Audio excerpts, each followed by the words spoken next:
everybody. I wanted to spend a few minutes with you talking about bread machines and give you some great tips and tricks that I've learned over the years using bread machines. You can see I've got two here right now. This is a Sunbeam and this is a Breadman bread machine.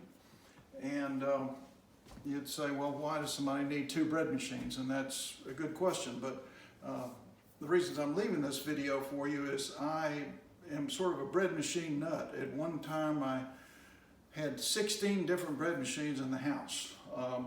And that's because I bake in them all the time. I seek them out on Facebook and sell them that way and find them, and because I'm very curious about them and how they work. And I think there are other people that love to bake in bread machines or want to take it up and want to know what to do to be successful and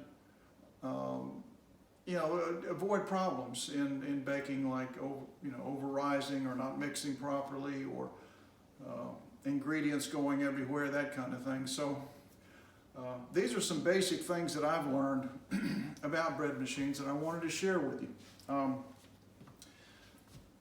I used to bake a lot, and once the mixing starts and the paddle starts turning around, a lot of times it's throwing up a cloud of flour in there, which you've got to clean up at some point.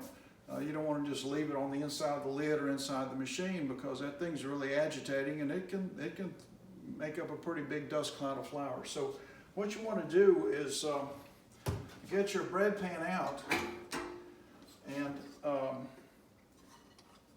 take the paddle out and get you a piece of cardboard, like say you've got a cereal box you're about ready to toss, and take that and make a little template, turn your bread pan upside down, and then draw a pattern around it that's basically the edge of your pan. So what you're doing is making just a thin cardboard type paper cover. I've made a little handle on this one, as you can see. It says Sunbeam on it because I know it fits this one. And then when you put your pan in, and always look to see if your pan, it says front this way, and then you put it in there. And this little guy, I've got notches cut in there for the handle, and just slide that on. And then you get like a small bowl or something like that, just to provide a little bit of weight. And so now that's covered, and you hit the start button and it starts mixing. The flour's going to stay in there. It's not going to be going all inside your machine. And I've done the same thing for this Breadman. Here's the cover for that. And this is more of a horizontal pan, and I'll show this to you. This little cover is going to fit right there. And I've got little notches for the handle that would slide in, obviously, under there. And the same thing, you put a little bowl on top of it. And then once that flour and liquids all gets mixed up and starts to form a dough ball, then obviously you remove the little bowl and the cover, because you don't want to leave that on there when it's rising and certainly not baking. So it's just a temporary thing until the dough ball is formed, okay? The other tip I wanted to share with you is that a lot of the instructions say, hey, you need to use a spatula to get the dough and the flour out of the corners of your bread pan, and that's true. But what I find is the best thing to do is not use the spatula, but to use the handle. It's stiff, but it's also plastic, so it's not going to damage your Teflon coating in there. And just poke around the corners and get the dough away from the corners until it can get picked up by the damp dough ball. This end isn't really great. It's too soft to get that out. So just use the handle of your spatula, okay? The next tip I wanted to share with you is the suggestion you see often is that on YouTube videos, they put everything in there, they got the flour sitting on top, and they put the yeast in, and they have butter placed at the corners. And I understand why that is, because the West Bend bread machines tell you to do that. But keep in mind what the bread machine manufacturers are trying to do, and this relates to some other things I'll tell you later, which is they're assuming you might want to use the timer. And so they don't want that butter, which has any salt in it, to come in contact with anything. And I'm sure they get good results that way. But if you are going to bake your bread right away, which is what I do, I know you can use timers, but I usually don't want to do that. I just want to go ahead and bake the bread and have it ready for that evening or whatever it is.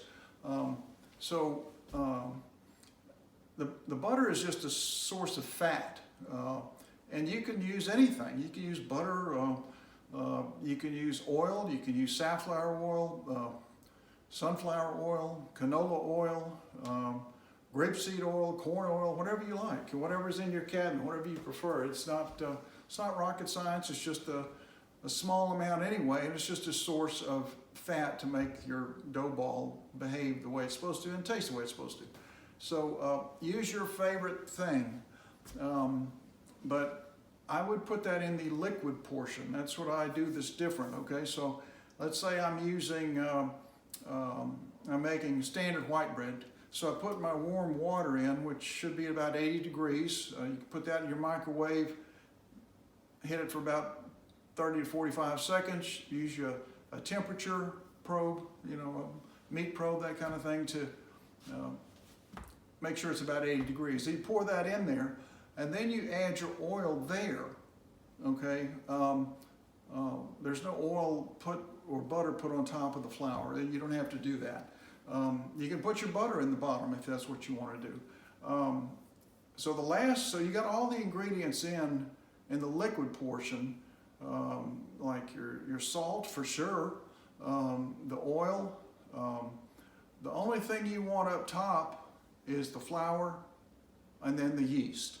And you heard a lot about, oh my gosh, don't let the yeast come in contact with the salt. Well, if you got the salt in the liquid underneath, you don't have to worry about that.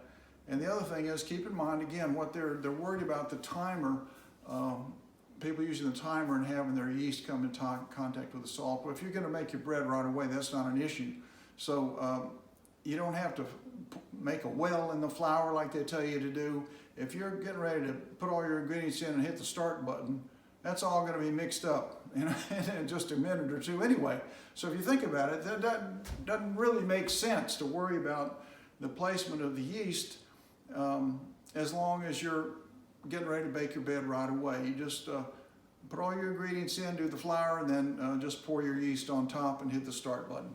Okay? And on the subject of yeast, if you're going to bake a lot, I would bake using a jar of yeast rather than the packets, because the packets are expensive when you compare it to the jar of yeast. And I'll get a jar and I'll show you what I'm talking about. If you'll notice, I'm going to the freezer, which is where I store my jar of yeast. And this is the best thing to use right here. Fleischmann's bread machine yeast. Hope that's lined up with the camera. And I keep it in a Ziploc bag and keep it in the freezer.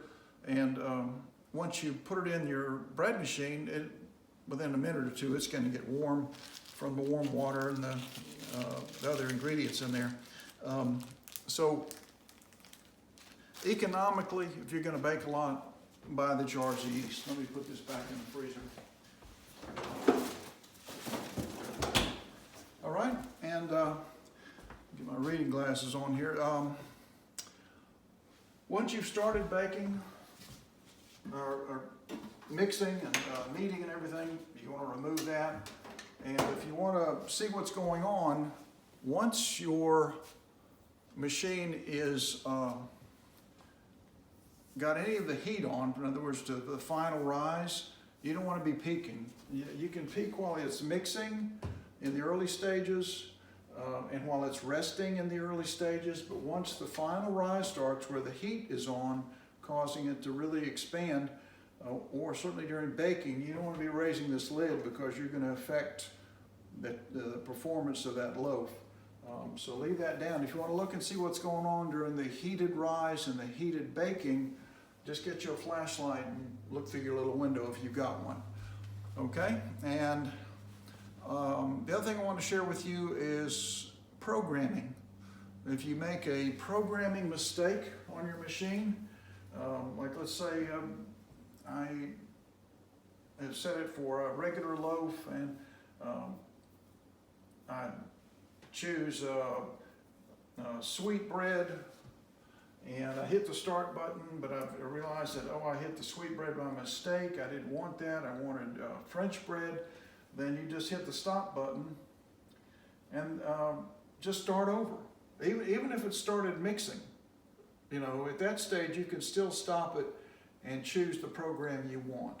Okay, it's not too late at that point, because right now it's just mixing and you can change it. So just remember that you know, until it started rising, you still have time if you're in the early mixing stages. The other thing that I really wanted to share with you is very, very important. When you finish and your loaf is done and you're about ready to put it on the cooling rack, use hot pads, of course. This is going to be hot, so you have a hot pad on this end, hot pad on this end, and you dump your loaf out. Pay particular attention to whether the paddle is in there in the loaf, or is it left in your pan? Okay, this is a little bit easier to see. In this case, you got your loaf out and the paddle has stayed behind. Then you've got to remember, okay, immediately, hey, I don't want that paddle to get stuck in there, because old bread dough makes a great cement, and I've had pans and paddles that are so stuck that that paddle will never come out. It just won't. And so remember, if the paddle is still in here, after you've taken the loaf out, it's still in there, but there's bread dough stuck to it and what have you, put that under warm water so that just the paddle portion is covered, and set that aside and you can soak it. You got to do that. It's very important. Otherwise, that paddle will be stuck on there. So if you go back a month or two or next year or whatever to try and bake, you think, oh, gee, look, I left that dough on there. I'd like to clean that. Well, you're not going to be able to, because it's cemented in there. So get that paddle out of there, and usually you can just remove it after a few minutes after it's cooled off and you've soaked it. And then you can clean it and then put it back on with no bread dough or anything in there stuck on it. So that's super, super important. Now, if the paddle comes off in the loaf, which it often does with crusty breads like French bread, then you've got to get the paddle out of the loaf, unless you have one of the machines that gives you an opportunity to remove the paddle before the final baking begins. So, actually final rise and then bake. So, remove that paddle from the pan. If it's stuck in the loaf, you've got to go in and what I usually do is get a toothpick or a plastic knife after it's cooled down a little. Then you can take that plastic knife and just cut around the edges of that paddle that's stuck in the loaf, and then pull that out with a toothpick or something like that, and just any kind of implement. Just if it's a Teflon coated paddle, you don't want to use anything metal. That's why I use a plastic knife and a toothpick, because wood's not going to hurt it, and plastic's not going to hurt it. So that covers the paddle removal, which is real important. The pan, I wanted to share this with you. You want to, if you're having difficulty getting it in, that's often because you've got the paddle's in the wrong position versus the impellers in the bottom, and they have to be opposite. In other words, you can't have the impellers just being pushed down, they have to be this way, and then the pan will seat. Now some machines are different. This one is like that. It goes in to get it in and out. You do a little quarter twist and then it comes out. But same thing, you know, you don't want to be trying to force it in there with the impeller conflicting with the metal paddle things on the bottom of the pan. I think that's enough information for today. So I'll make another video one of these days with some more tips and tricks on how to have success with your bread machine. All right, so subscribe and give me a thumbs up if you liked it. Thanks.